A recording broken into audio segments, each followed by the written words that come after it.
The scene opens at a formal dinner, where an important announcement is being made. Pope Borgia reveals to Rudbeckia, "I have finally found the perfect groom for you, my child." Rudbeckia, mid-meal, looks utterly shocked and distraught by this news, while Pope Borgia appears calmly pleased. The revelation leaves Rudbeckia feeling nauseous, culminating in a slam as her distress becomes undeniable. What will her reaction be to this arranged marriage? Enzo Borgia, Pope Borgia's second son, dramatically interrupts the dinner, exclaiming, "Not again." He confronts his father, reminding him that it's barely been 3 months since Rudbeckia's last engagement was broken. Enzo passionately argues for Rudbeckia's well-being, insisting her feelings should come before political alliances. However, Pope Borgia calmly dismisses Enzo's newfound concern, questioning his motives. This tense exchange leaves Rudbeckia's distress palpable, her meal untouched as the power dynamics shift. Pope Borgia then challenges Enzo, asking why he doesn't fight off the Britannian barbarians himself. Enzo confidently declares there's no reason he can't, beginning to boast about being the greatest knight. However, Pope Borgia quickly cuts him off, clearly irritated by his son's nonsense. The tense atmosphere shifts as Rudbeckia suddenly appears with a dazzling, bmang smile. She calmly asks her father, "What kind of person is he, father?" Pope Borgia grins, proudly announcing that her new groom is the golden boy of Britannia. Rudbeckia's sudden composure hints at a hidden strategy. What's she planning? Pope Borgia continues to praise Rudbeckia's new groom as the mightiest knight of the north and quite handsome, causing Enzo to visibly flinch. Enzo then shouts, "Absolutely not, father. He has the worst reputation." Rudbeckia, her expression now serious, warns her father, "Be careful what you wish for." She then envisions a terrifying future where this handsome knight from the north stands over a bloody scene, having slaughtered her entire family. This grim premonition reveals her true fears. The tense dinner takes a disturbing turn as Cesar de Borgia, Pope Borgia's eldest son, makes his presence known. He leans in close to Rudbeckia, calling her Ruby with an unsettling touch, making her visibly uncomfortable. Rudbeckia exclaims, "UGH, Cesar's being creepy again," as he strokes her. Cesar casually dismisses her discomfort, stating he knows what he has to say. His smirk and the approving smiles of other attendees highlight the disturbing power dynamics, adding another layer of tension to Rudbeckia's already difficult situation. Rudbeckia maintains a facade of delight at the dinner. Despite her hand clenching her dress in distress, she beams, telling Pope Borgia, "Thank you so much, father," and expressing how happy she is to be a useful daughter. Pope Borgia, pleased by her apparent enthusiasm, laughs heartily. But the unsettling mood persists as Cesar de Borgia leans in, placing an arm around her and pecking her cheek. This intimate gesture clearly makes Rudbeckia uncomfortable, adding to her complex emotions. Despite Rudbeckia's forced smile, Cesar de Borgia continues his unsettling advances, calling her, "What a good girl you are, Ruby." Internally, Rudbeckia is deeply distressed, vowing to devise a plan soon, lest she be killed by the North's mightiest knight, a terrifying premonition that fuels her desperation. Then, a shocking memory surfaces. She recalls her previous life ending in an unexpected helicopter crash, believing she had finally been freed from a living hell. This revelation hints at a complex past and her true, desperate struggle to survive. Rudbeckia's internal thoughts continue to unfold. She reveals that to her surprise, after her previous life ended, she was reborn into a character from a novel she once read. This new existence, however, bound her to the same miserable environment and fate as before. Rudbeckia despairs, realizing she had simply entered another wretched hell, a grim reality starkly symbolized by Pope Borgia's imposing presence. After the unsettling dinner, Rudbeckia is overcome with distress, secretly throwing up. She laments, "If I was going to be bestowed a new life as a fictional character, why couldn't I have also been born to a decent family?" Despite being skilled at hiding her actions, the act is clearly painful for her. Rudbeckia then reveals a shocking truth: a common thread between her past and current life is her struggle with anorexia. This deepens our understanding of her constant suffering. Rudbeckia's internal monologue delves deeper into her past life, revealing her identity before being reborn. She explains that before becoming Rudbeckia de Borgia, she was just an ordinary girl from South Korea. Her life took a turn when she was adopted by an elite Spanish family, but only as their charity case. Despite this, she was able to enjoy certain luxuries, attending a prestigious private school, enrolling in ballet, and joining a tennis club. This glimpse into her previous life highlights a past of superficial privilege that likely masked deeper, unresolved issues. Rudbeckia's memories of her past life continue, showing her learning horseback riding and believing she was becoming a socialite. However, she soon realized she would never truly be accepted by her elite peers. She vividly recalls the first time she was ridiculed, pretending to laugh along with the jeers and taunts of her classmates, completely unaware she was the target of their cruel jokes.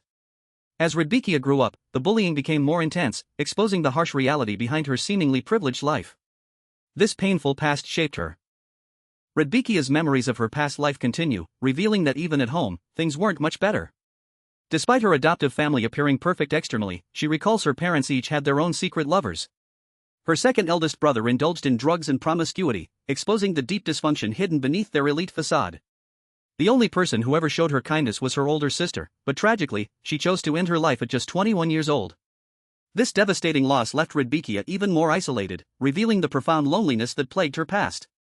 Rudbeckia's somber reflections on her past life deepen. She reveals that even her eldest brother, who she initially believed to be normal, turned out to be the same monster as my father. To survive this oppressive family environment, Rudbeckia had to constantly act like a bright, cheerful, intelligent, submissive, and perfect daughter. This demanding facade eventually became second nature to her, as she understood that the moment I failed to satisfy them, I had to pay the price. Her past life was a constant struggle for survival. Rudbeckia's grim reflections continue, a menacing figure looming in her mind, a visual echo of her deep-seated fears. She realizes this new existence isn't much better than her last, recalling how at 16, she stumbled upon an online fantasy novel. The novel, titled Sodom and the Holy Grail, now holds the key to her fate. To her horror, Rudbeckia understands she has become the story's villainess, trapped in a role that promises continued suffering and a terrifying confrontation with the male lead. Rudbeckia continues to grapple with her new reality, recalling the core plot of Sodom and the Holy Grail. She understands the novel revolved around Pope Borgia and his corrupt disciples, who systematically abused their power. In defiance of their hypocrisy, the northern nobility and righteous priests ultimately joined forces. Their goal, to eliminate Pope Borgia and his entire family. This chilling detail reveals the novel's tragic climax, described as a tale of poetic justice for Rudbeckia's doomed lineage. Rudbeckia's grim reflections continue as she visualizes herself, a childlike figure, falling from a dark, ominous mass. She declares, in there, I, Rudbeckia, was the Pope's daughter. This stark image transitions to her lying vulnerable on the ground, overshadowed by a towering figure. She then explicitly states her fate, I'm destined to die. The scene reveals a bloodied Isaac van Omerta, his silver hair contrasting with crimson, as Rudbeckia concludes, at the hands of my husband. This chilling revelation solidifies the terrifying future awaiting her. After 4 annulled engagements, Rudbeckia's father has finally settled on her next groom, the formidable Isaac van Omerta of the Britannia Kingdom. We delve into Isaac's impressive past, learning he was conferred as a holy knight at just 15. By 17, he entered and won a monster tournament, becoming the youngest champion in its history. His meteoric rise continued as he became a prominent paladin, leading us into the next chapter of Rudbeckia's desperate struggle to survive her new, perilous reality. We delve deeper into the enigma of Isaac van Omerta. Despite being popular with young ladies, he consistently rejects marriage offers and troubles his father, causing a sense of unease. We learn that the only women in his life are his younger sister and their maid. This defiant behavior, it's revealed, stems from the tragic death of his mother, a princess whose passing deeply scarred both Isaac and his sister. Her death became a forbidden, taboo subject. This raises a crucial question: why would such a stubborn man agree to marry Rudbeckia? Rudbeckia delves deeper into the novel's original plot, realizing Isaac would have married someone else entirely if not for the political alliance requested by Britannia to protect Romana's borders. She then uncovers the shocking truth behind Isaac's wrath: his in-laws poisoned his sister. Rudbeckia groans, connecting Caesar's potential role in this betrayal. But the most unsettling revelation is her own character's true nature in the novel, a villainess, a shadowy accomplice to the Pope's evil with a personality for betrayal, hinting at her manipulation of Isaac's sister. This dark past complicates her desperate future. Rudbeckia, now 3 years into her new life, reflects on the beloved princess of Romana, who treated others like her maids. She understands why the beautiful Lark of Sistina met her tragic end, realizing the princess was nothing more than a mere puppet, much like Rudbeckia felt in her previous life. This contemplation is abruptly broken when a door creaks open. Cesar de Borgia calls out Ruby, startling her as he enters the room. His sudden presence adds a new layer of tension after her somber reflections. After the dinner, Cesar approaches Rudbeckia, feigning concern about her earlier distress. He asks if she's unhappy with her engagement, but Rudbeckia's internal thoughts reveal her deep disgust for him, knowing he wouldn't truly listen. Cesar then bizarrely demands she remove some turtle statues, stating he hates them. Rudbeckia maintains her facade, subtly expressing only that the north seems so far. Cesar grows more possessive, lamenting he won't see her often and declaring, "You're the one I want to live with forever," as he pats her head. Rudbeckia, still trapped, offers a forced "I'm honored." Alone with her unsettling thoughts, Rudbeckia reflects on her vulnerability, feeling that even a seemingly gentle touch can instantly shatter her defenses. She finds it sickening that someone so possessive of her, like Cesar, can still treat her like a tool without qualms. His manipulative image confirms her dark assessment. The story then shifts, revealing Rudbeckia's long history of unwanted proposals began much earlier. She recalls that when she was just 15 and newly accustomed to her surroundings, a marriage proposal arrived from a duke of the Lembran kingdom, foreshadowing her ongoing struggle. Rudbeckia reflects on her first engagement in this new life, recalling how the Duke of Lembran's previous betrothal was broken amidst whispers of impotence. Despite her new family's initial perceived affection, Rudbeckia refused his proposal to protect them. This act, however, caused Pope Borgia's warmth to instantly vanish, filling her with a bone-chilling sense of déjà vu. That very evening, Cesar brutally beat her, confirming this new life was no different. Rudbeckia then uncovers a shocking truth: she isn't Pope Borgia's biological daughter, as her mother, Carmen, was pregnant before meeting him. This revelation explains her cruel treatment, deepening her desperate struggle for survival. Rudbeckia endures Cesar's unsettling attention, feigning disappointment as he continues his possessive behavior. Cesar pinches her cheek, then caresses her face, reassuring her about her upcoming move to the north and promising her protection. He dismisses her concerns, suggesting her departure is merely a little-month vacation for 6 months. Rudbeckia, however, internally questions his motives and the duration. Cesar then kisses her hair, asking for a promise to visit often, to which Rudbeckia outwardly agrees while secretly wishing he wouldn't. She's desperately trying to devise a plan to survive, recalling a specific past thought about Isaac's sister, and fearing Cesar's continued interference. Rudbeckia continues to strategize, realizing she'd become the primary suspect if Cesar's plans succeed. Her immediate goals for the next 6 months are clear: prevent Isaac's sister's assassination and prove her own harmlessness, a role she's perfected. Suddenly, Rudbeckia appears, transformed into a stunning, sparkling bride. Pope Borgia is utterly captivated, exclaiming, "Goodness! Is that really you, my child? You're the most beautiful bride I've seen." He's convinced Isaac will fall in love. Rudbeckia responds with a teary father, maintaining her perfect facade as her new, perilous chapter begins.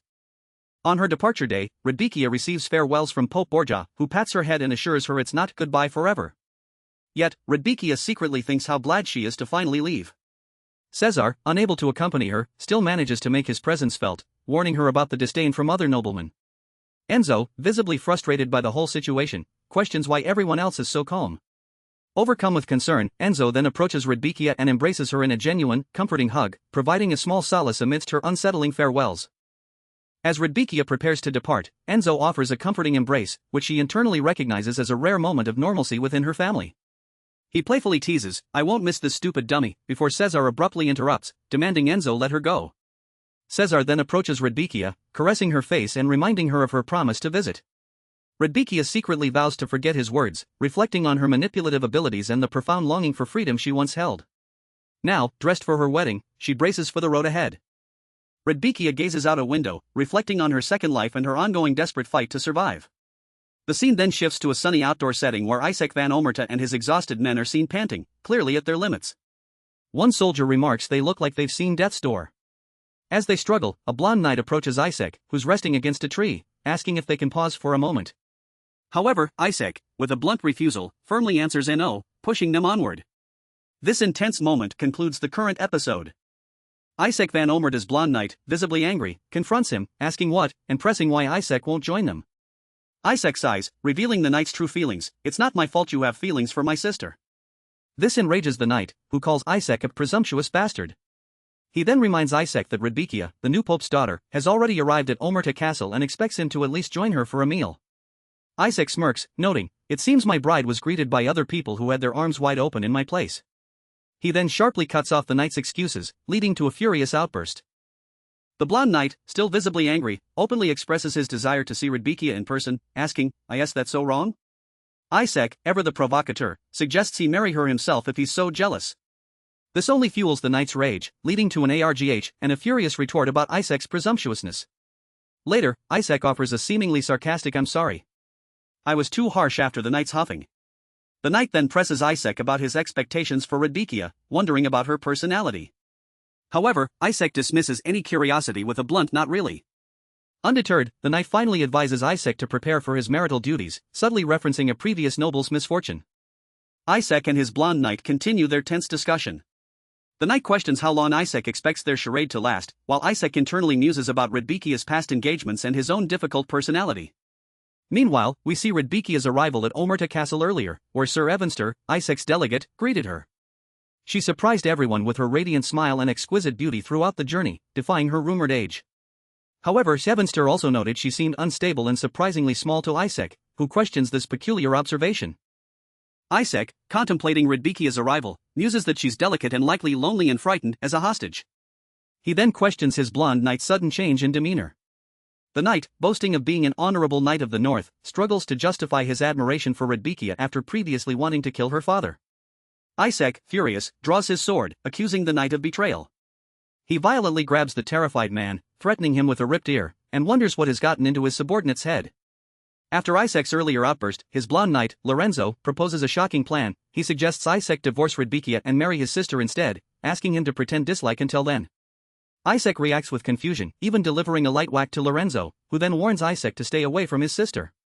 Lorenzo reveals his fear that Rudbeckia, whom he calls a witch, might harm his sister, earning a scolding from others for his prejudice. He defends himself, explaining that his sister, Freya, has been crying every night since returning from Omerta Castle, implying Rudbeckia's arrival caused her great distress. Amidst a meal setting, Lorenzo continues to vent his prejudice, calling Rudbeckia that witch and recalling how his sister, Freya, cried after meeting Isaac's new wife. Another knight scolds Lorenzo for his insensitive remarks. Suddenly, Isaac begins walking away, much to the confusion and frustration of Lorenzo and his fellow knights. They protest, urging him to stay and discuss matters further, but Isaac, ignoring their pleas, declares it a day of rest and simply walks off, leaving them behind.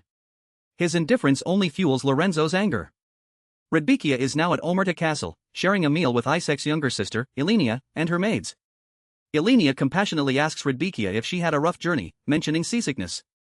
Rudbeckia, slightly embarrassed, admits it was her first long trip and she'd never left her home in the south before. Elenia reassures her, revealing she too has never left Arendelle. Elenia is captivated by Rudbeckia's stunning beauty, internally exclaiming, "Is it even humanly possible to be this beautiful?" She then expresses concern about the meal, asking if the light dishes are to Rudbeckia's liking, showing a thoughtful side. Rudbeckia quickly assures Elenia that the food is delicious, apologizing for any worry she caused. This interaction establishes Elenia's initial positive impression of Rudbeckia, a hopeful start amidst her perilous new life. Rudbeckia continues her meal with Elenia, who apologizes for Isaac's absence, explaining he's battling a spider-like demonic monster. Elenia also mentions her father's extended absence and accepts responsibility for any welcome inconvenience. She then offers Rudbeckia full authority as the new mistress of Omerta Castle, having managed it herself since her mother's passing. Rudbeckia, finding the mistress title awkward, politely declines, stating she's still learning the North's customs and fears causing trouble. This cautious response leaves Elenia contemplating Rudbeckia's intentions. Elenia reassures Rudbeckia that no one in the castle would think poorly of her. However, Rudbeckia's internal groan reveals she has a different request. Gathering her courage, Rudbeckia asks Elenia, "Could you possibly call me Ruby?" She explains that in this new, unsettling environment, having one person to be on friendly terms with would give her courage. Elenia kindly agrees, "As you wish." Rudbeckia is visibly shocked and overjoyed by this acceptance. Elenia then gently takes her hand, and Rudbeckia, beaming, exclaims, "Wow! Thank you so much." This small gesture brings a rare moment of genuine happiness to Rudbeckia. Rudbeckia and Elenia continue their meal. Rudbeckia, seeking a friendly connection, timidly asks if she can call Elenia Ellen. Elenia agrees, but then thoughtfully advises Rudbeckia about humility, cautioning that being overly humble can cause misunderstandings. Rudbeckia internally wonders if Elenia is testing her or subtly warning her to reveal her true self. She reaffirms her ultimate goal, to appear harmless and a naive fool to everyone. Determined to avoid trouble, Rudbeckia vows to give her all to ensure she doesn't inconvenience Elenia, carefully maintaining her strategic facade. After their meal, Elenia graciously directs Rudbeckia to her new quarters within the Grand Omerta Castle. Rudbeckia enters, utterly captivated by the magnificent, sparkling room. "Goodness! Is this really my room?" she exclaims, delighted. Elenia, who personally decorated it, asks if it suits her taste. Rudbeckia enthusiastically replies, "I'm very pleased. I've always wanted a room with an ocean view." Elenia then encourages Rudbeckia to rest. Secretly, Rudbeckia is relieved she won't be forced to feign true love with Isaac, gladly agreeing. This brief, unexpected comfort provides a much-needed respite in her perilous new life. Rudbeckia awakens in her magnificent new room at Omerta Castle, but a sudden whoosh of cold air makes her sneeze. Shivering intensely, she exclaims, "Brr, it's cold." The northern chill is far worse than she anticipated. Getting out of bed, Rudbeckia discovers her fireplace is completely extinguished, with no embers left. She questions who would do something so childish, sighing in disbelief at the apparent intentional act. Meanwhile, a stern-faced Isaac is shown, hinting at his awareness of her plight or his own brooding thoughts. Rudbeckia, still shivering in her grand new room, wonders if the head maid is responsible for the extinguished fireplace, but her fears quickly escalate. A chilling FSGHH sound fills the air as she flinches, catching sight of a monstrous, shadowy figure with glowing green eyes. The imposing creature, now fully revealed in her room, makes a plop sound before letting out a terrifying growl. Paralyzed by fear, Rudbeckia tries to scream, "Stay back." She desperately thinks, "I have to run away. But my body won't move." This new, immediate threat has her completely trapped. Rudbeckia remains paralyzed by fear as the shadowy monster looms in her magnificent room. She desperately cries, I said stay back." Suddenly, a maid enters, completely unaware of the danger, and begins to speak. Upon seeing the terrifying creature, both Rudbeckia and the maid let out a piercing kya-h scream. Just then, a voice urgently calls Ruby, as a blinding flare of light appears, followed by a powerful slash of a sword. Who has arrived to confront this monstrous threat? After the terrifying monster attack, Rudbeckia lets out a piercing scream and collapses to the floor. A thud echoes as she falls, then a sizzle is heard. Rudbeckia, still on the ground, glances up in fear as heavy steps approach. Isaac van Omerta appears, his silver hair and piercing red eyes fixated on her. A rapid beatum of a heartbeat fills the air as he confronts her, demanding, "Why did you do it?" Rudbeckia, initially confused, then hears Isaac press further, "Why did you extinguish the holy fire?" Her expression shifts to a subtle, unsettling smile, leaving us to wonder her true intentions. Rudbeckia is flabbergasted as Isaac continues to interrogate her about the extinguished holy fire. Isaac, with a cold demeanor, accuses her of purposefully causing trouble, suggesting she's planning on giving his excuses to break up this marriage. Rudbeckia denies it, but Elenia intervenes, defending Rudbeckia's potential ignorance about northern customs and the holy fire. Deeply touched by Elenia's support, Rudbeckia beams, declaring, "I love you, Ellen." She then clutches Isaac's hand, softly stating, "It was so cold," to explain her plight, leaving him to consider her words. Isaac presses Rudbeckia about the extinguished holy fire, asking if she's blaming him or his sister. Rudbeckia, tearfully apologetic, denies the implication, prompting Isaac to also apologize for his lapse of judgment. He then gently comforts her, promising nothing like this happens again, while affectionately calling her Ruby. His expression, however, remains troubled. Rudbeckia tries to ask him something, but Isaac brusquely dismisses it with a tsk, turning away. Elenia then comforts a sniffling Rudbeckia, lamenting that Isaac didn't let her speak.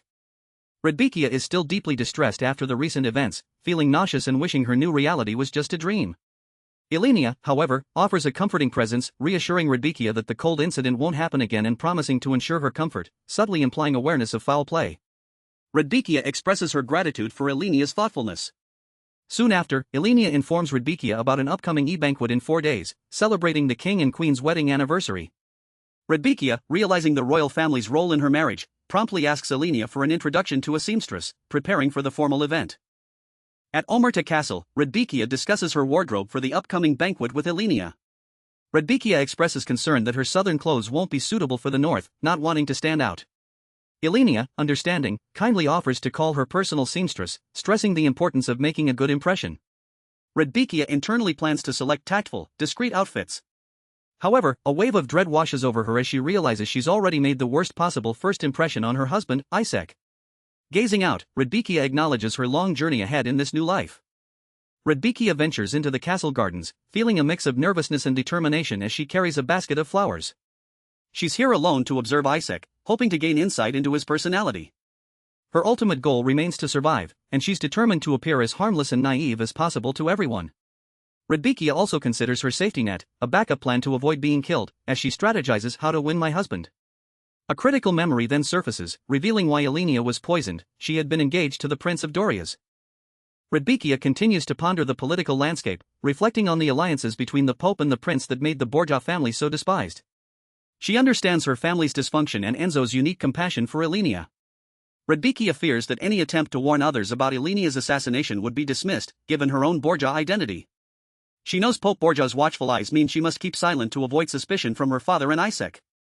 Suddenly, a blonde knight interrupts her thoughts in the garden, asking, "Are you looking for someone in particular?" He quickly recognizes her, recalling their brief meeting yesterday, and then inquires, "May I ask what brings you here?" Rudbeckia responds to the blonde knight's question, confirming her search for Isaac. Lorenzo reacts with surprise, quickly correcting himself, then loudly announces Rudbeckia's presence to Isaac, shouting, "Your wife is here." The commotion draws a startled Isaac from inside.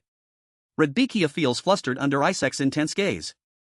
He then unexpectedly reveals, "This morning. I was worried I had upset you," hinting at a surprising concern for his new bride. In the castle garden, Rudbeckia attempts to stop Isaac as he tries to dismiss her, accidentally grabbing his arm and causing her basket of carefully selected delicacies to drop. Distraught, she scrambles to pick up the rolling fruits, internally panicking about losing brownie points with him and Ilenia. Isaac, however, stops her hand, coldly demanding to know what she's doing. Rudbeckia, quivering, apologizes and explains she only brought them for him.